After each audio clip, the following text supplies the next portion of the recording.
بسم اللہ الرحمن الرحیم۔ تعارف قرآن۔ آج کا موضوع ہے تعارف قرآن۔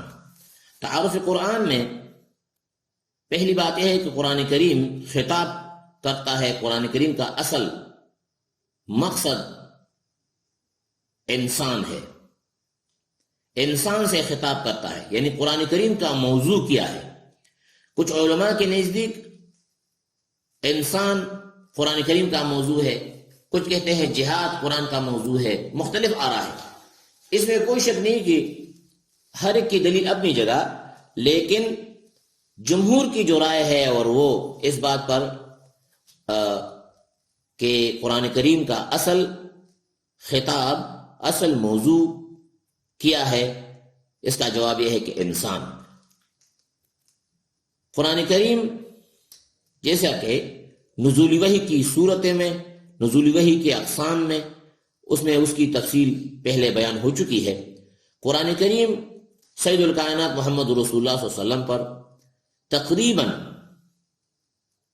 کچھ اوپر 22 سال، تقریباً 23 سال کے عرصے میں مکمل ہوئی۔ کچھ حصہ مکہ میں اور کچھ حصہ مدینہ میں نازل ہوئی۔ قرآن کریم کے تعارف کے حوالے سے ہم یہ کہیں گے کہ قرآن کریم مکی اور مدنی صورتوں میں جمع کل صورتیں 114 ہیں۔ 114 صورتوں میں 113 صورتیں ایسی ہے جس کے اوائل میں بسم اللہ الرحمن الرحیم نازل ہوئی ہے، جبکہ ایک سورت توبہ کے اوائل میں اول میں بسم اللہ الرحمن الرحیم مذکور نہیں۔ وجہ یہ ہے کہ سورت التوبہ کے اول میں بسم اللہ الرحمن الرحیم نازل نہیں ہوئی۔ باقی کچھ اہل علم مفسرین کی رائے یہ ہے کہ نازل نہ ہونے کی وجہ یہ ہے کہ یہ دراصل تکملہ ہے پچھلے والے سورت کا، سورۃ الانفال کا تکملہ ہے۔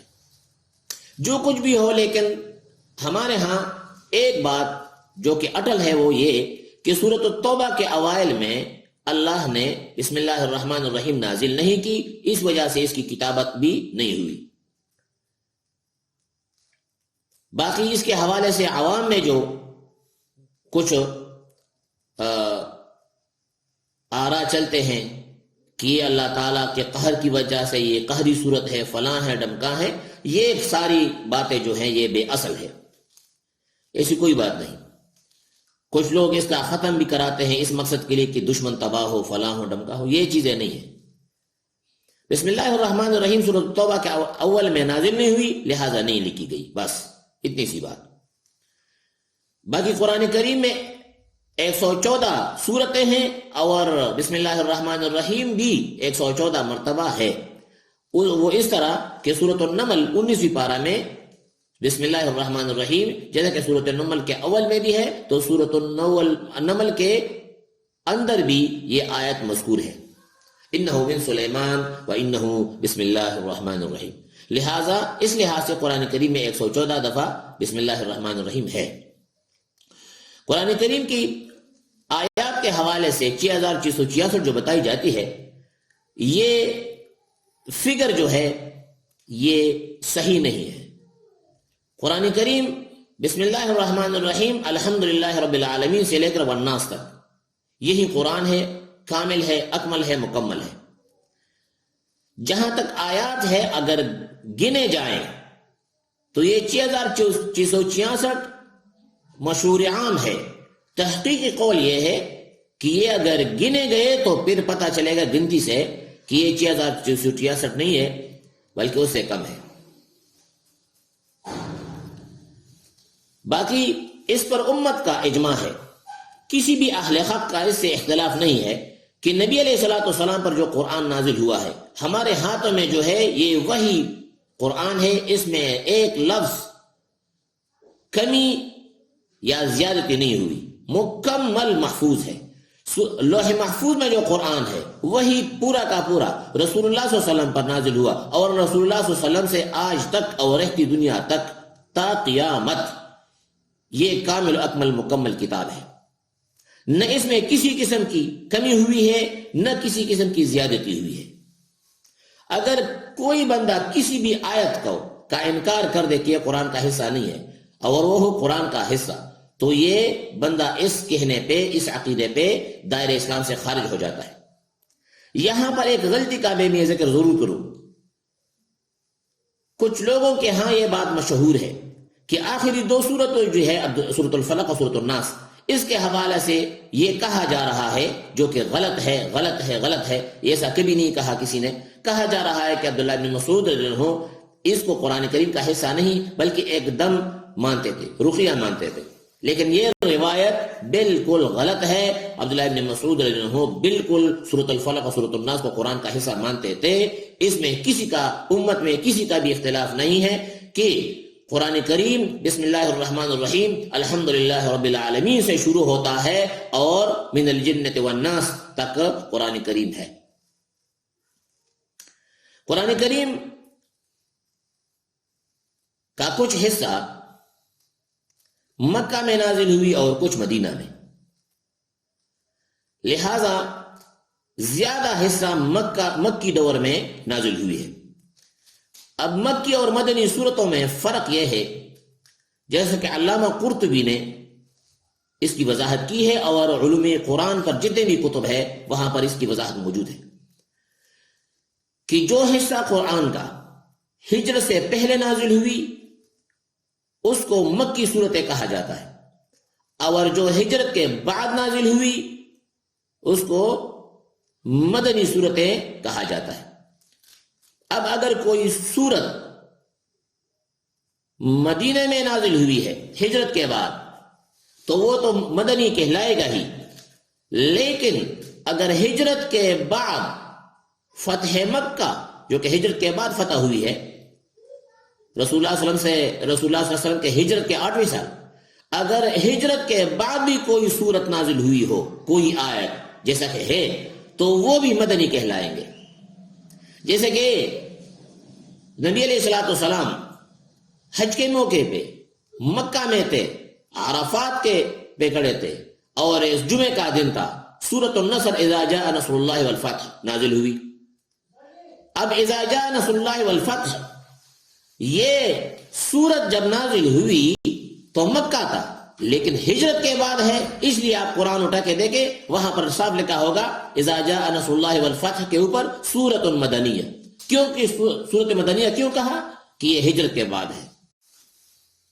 مکی صورتوں کے حوالے سے اب یہ ہے کہ وہ ہجرت سے پہلے نازل ہونے والی صورتیں ہیں، اور مدنی صورتیں ہجرت کے بعد نازل ہونے والی صورتیں ہیں۔ اب قرآن کریم کے کل 114 صورتوں میں کتنی صورتیں ہیں کہ وہ مکہ میں نازل ہوئی اور کتنی صورتیں ہیں کہ وہ ہجرت کے بعد مدینہ میں نازل ہوئی؟ یعنی قبل الہجرت صورتوں کی تعداد کتنی ہے، بعد الہجرت صورتوں کی تعداد کتنی ہے؟ کل 114 تو ہے، اس میں کسی کا اختلاف نہیں۔ قبل الہجرت، ہجرت سے پہلے جو صورتیں نازل ہوئی ہے جس کو ہم مکی صورتیں کہتے ہیں، ان صورتوں کی تعداد جمہور مفسرین کی رائے میں 86 ہے۔ 86 صورتیں، 86 صورتیں ہجرت سے پہلے نازل ہوئی، اور اس کو مکی صورتیں کہا جاتا ہے۔ اور ہجرت کے بعد 28 صورتیں نازل ہوئی ہے۔ ہجرت سے پہلے 86، ہجرت کے بعد 28 صورتیں نازل ہوئی ہے۔ وہ 28 صورتیں مدنی صورتیں کہلاتے ہیں۔ کل 114 صورتیں ہوئی۔ ہاں البت ایک اسکالر ہے انتہائی علم تفسیر میں، ایک نام ہے ان کا، انتہائی قابل احترام بھی ہے، علامہ زرکشی کے نام سے مشہور ہے۔ اس کی کتاب ہے البرہان، البرہان فی علوم القرآن۔ البرہان فی علوم القرآن میں علامہ زرکشی رحمہ اللہ کی رائے یہ ہے کہ مکی صورتوں کی تعداد، جیسا کہ جمہور نے کہا کہ جمہور کے نزدیک 86 ہے، تو علامہ زرکشی رحمہ اللہ کے نزدیک مکی صورتوں کی تعداد 85 ہے، 85 ہے، اور مدنی صورتوں کی تعداد 29 ہے۔ جمہور نے کہا 28 ہے، تو اس نے ایک صورت ادھر لے کے گئے، کہا کہ مدنی صورتوں کی تعداد 29 ہے۔ اس کے بھی ٹوٹل 114 ہی بنتے ہیں، لیکن مکی صورتیں جمہور کے نزدیک 86 ہے، علامہ زرکشی کے نزدیک مکی صورتوں کی تعداد 85 ہے۔ تو جمہور کے نزدیک کل 114 صورتیں ہیں، اس میں 86 مکی صورتیں ہیں، 28 مدنی صورتیں ہیں، جبکہ علامہ زرکشی کے مطابق رحمہ اللہ، علامہ زرکشی رحمہ اللہ البرہان فی علوم القرآن میں لکھتے ہیں کہ مکی صورتوں کی تعداد 85 ہے اور مدنی صورتوں کی تعداد 29 ہے، جو کہ کل 114 بنتے ہیں۔